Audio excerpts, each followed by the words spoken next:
What's up, everybody? Today we've got ourselves quite the project. We've got the road shut down, we got a crane, all sorts of big stuff.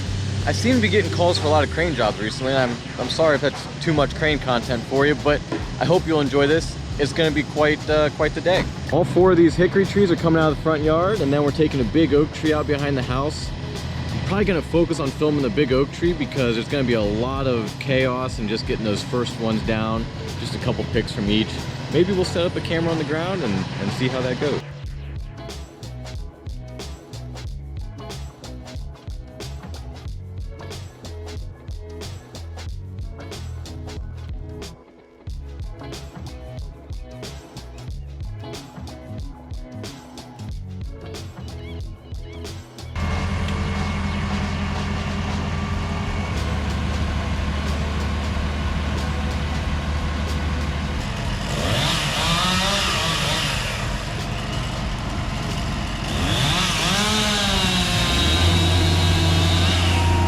Alrighty folks, we got them hickory trees out of the front yard. Now we're about ready to set up and start taking down that big oak tree.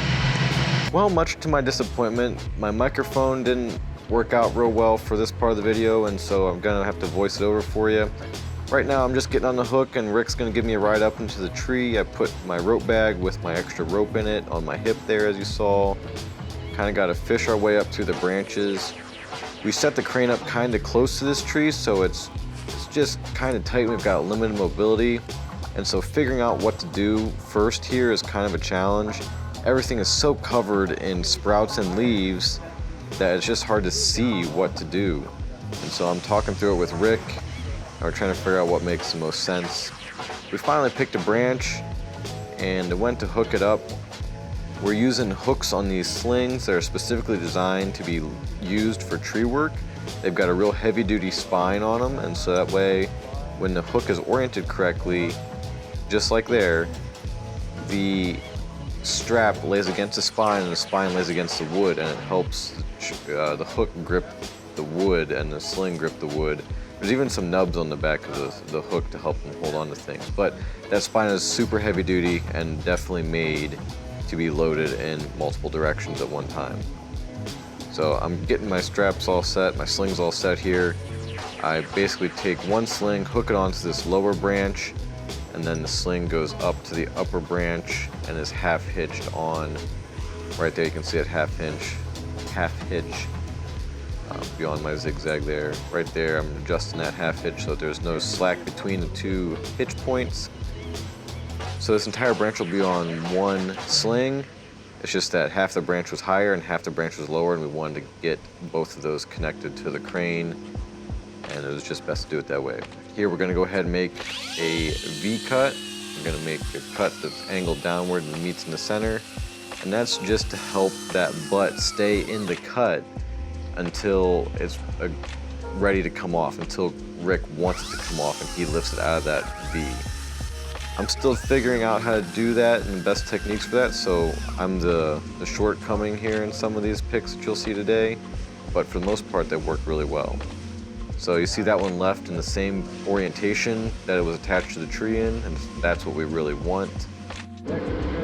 Here, Rick gave me a ride back up into the tips here. I'm hooking on the next branch. Let's see. I mean, there's just so many leaves in this tree, it was ridiculous. This is an oak tree, but I couldn't really place what species of oak it was. It's not a usual species for our area. I want to say it's like a chestnut oak or something, but maybe somebody in the comments can verify that for me. Now, after I've hooked up the slings, I gotta walk back down to where I make my cut. Sometimes a tricky performance, but I've got the hang of it now, and it's a pretty smooth operation. Tying in so that way we're safe while we make our cut. And we pull the rope off of the hook on the crane and put it in the tree as well. So I'm secured to the tree by 2 ropes when I make my cut.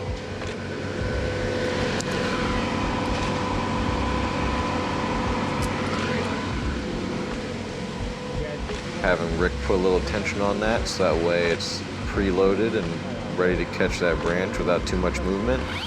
We're gonna make our first cut horizontal to kind of hold up that butt since this limb is kind of horizontal. And then the second cut is just to release it from the tree. There, and I didn't get those cuts lined up just perfect as you might have seen, so it kind of jumped off. Not perfect, just a little room for improvement there. That will come with time and experience. Here we are. Rick set me into the tip of another limb here. Trying to figure out where exactly we're going to hook it.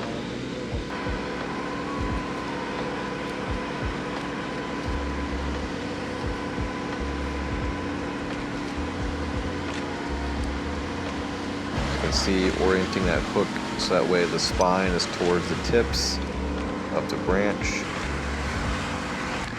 So many leaves. We're hooking the other sling onto another portion of the branch to kind of help keep it stable as it's in the air. I hooked that one incorrectly, so I had to switch that hook around there. Now you'll see as he lifts up on it, it's going to tension that sling in my right hand before the one in my left hand. So we don't want that. We want both slings to be tensioned as evenly as possible. So to correct that, I have him take some of the tension off here. Puts a little more slack in that one that's already got some slack. And I scoot it down the limb.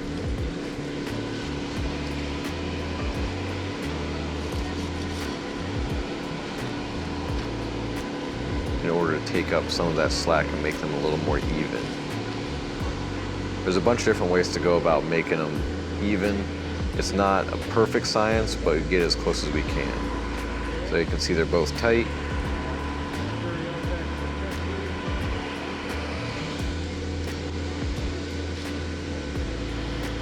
Now I'm going to walk back down to make the cut.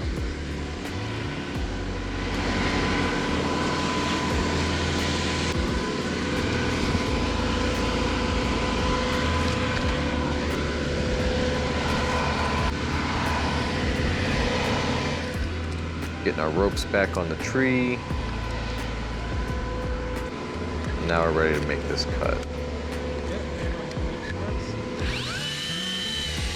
This battery saw really does well for crane work. It's better than any other battery saw I know of for crane work because it can actually handle cutting some decent sized wood because it's got high torque and low chain speed. It's nice because you can still talk to the operator while you're cutting. He can hear you and your voice isn't getting drowned out by a gas saw.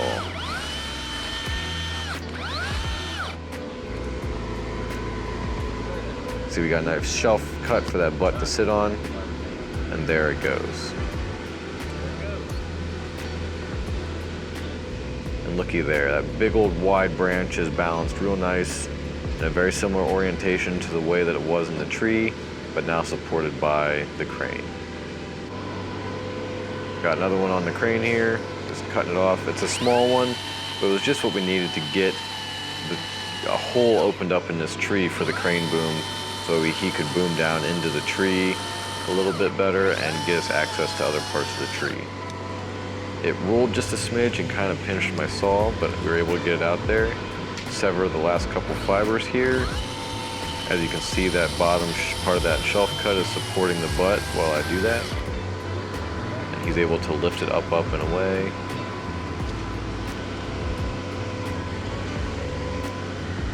Very nice.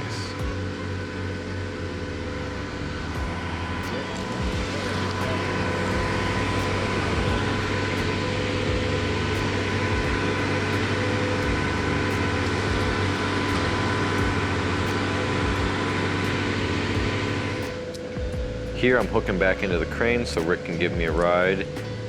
It's going to take me all the way to the top of one of the more vertical sections of the tree. It's towards the back since we got a hole opened up for the crane boom. I hooked it up and now we're going to make the cut.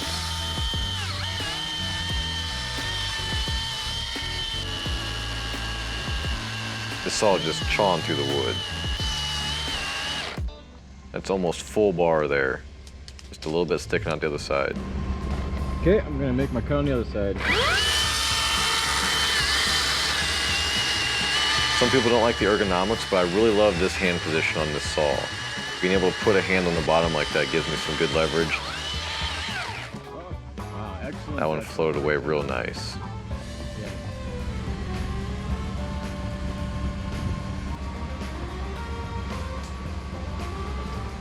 Okay.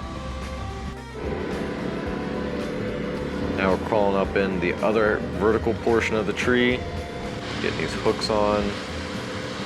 Again, got to be very particular about the orientation of those hooks. That way the spine is always towards the tips of the branches.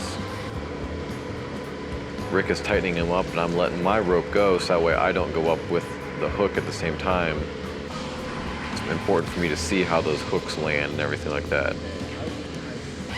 Coming down to make the cut.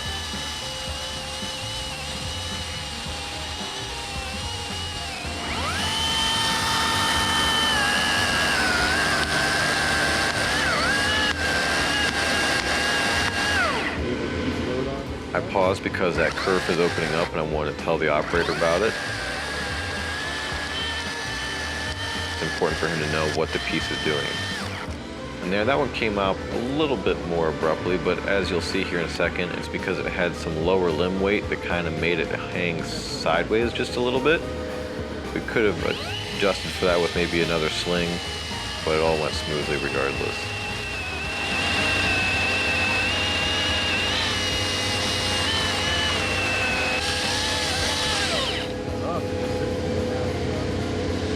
Here's another V-cut, and as you see, I've got it cut off. And Rick's able to go ahead and stand that piece up and get his ball over the center of gravity before he lifts it up out of the cut. There he goes. Real nice. And that's a really wonky piece to be picking with a crane.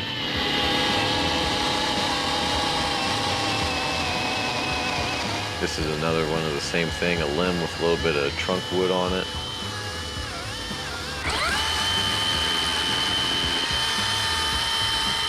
I do wish Milwaukee had some other chain options for this saw. Alrighty, it's off. I just sat down on my saw. Yep, got it out, thank you. The Speed Cut Nano chain that comes on it is micro chisel, and I really would like to see a full chisel option available.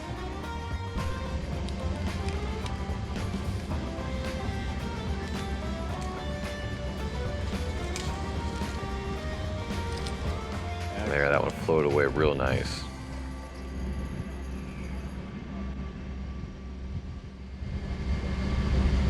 Okay, yeah, I see the value in that, for sure.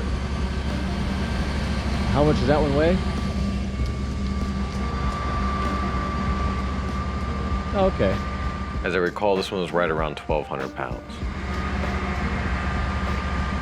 Sure. Ready, Rick? On this piece here, we've got a little butt line on it, just tethered and with a little bit of friction on the tree. And that's just because the way this piece is shaped, it's a really long, squiggly kind of limb, and it's really hard to judge how those are going to rotate, and there's not enough dimension to it to put a spider leg or extra sling on it to keep it from rotation. So the rotation is what's going to flip it out of the cut, and we can't rely on that shelf as much, so that's what the butt line was for. We're moving on to wood now. We've just got some big chunks of wood to crane out of here, so we moved up the size in slings, and we're going to use these shackles. Got to be super careful not to drop the pins. In the last video I made, everybody gave me a nice tip, lots of good positive comments offering better information about how to do this better.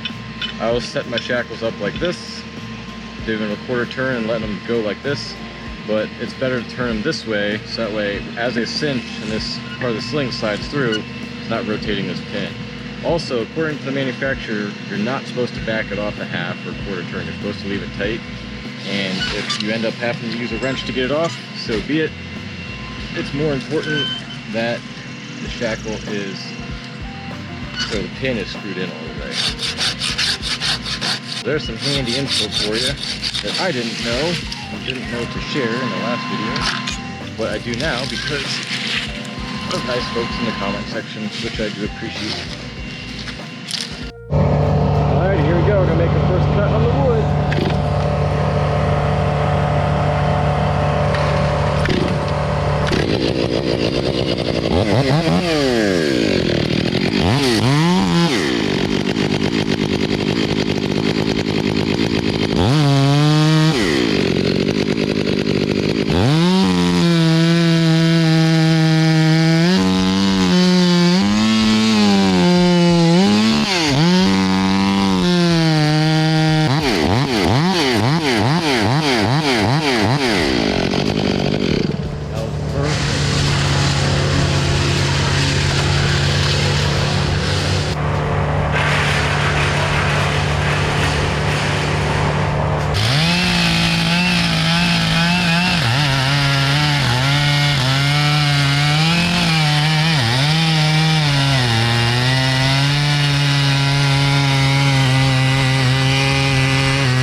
What's your LMI say on that one? Oh, nice. We did about half that. Well, folks, that's about it. It looks like we're gonna have a little bit of wood to haul tomorrow, probably, because it's kind of late in the day now, and I'm gonna wrap up and head out of here. I offered to help clean up, but they said to get, so I'm not running the bill up because I'm here hourly, but that's just fine with me. I'm ready to go. It wasn't super hot today, but it was plenty warm enough, and I'm just ready for some ice cream therapy and bedtime. So thanks so much for watching. I really enjoyed doing this video. I hope you enjoyed watching it. We'll catch you next time.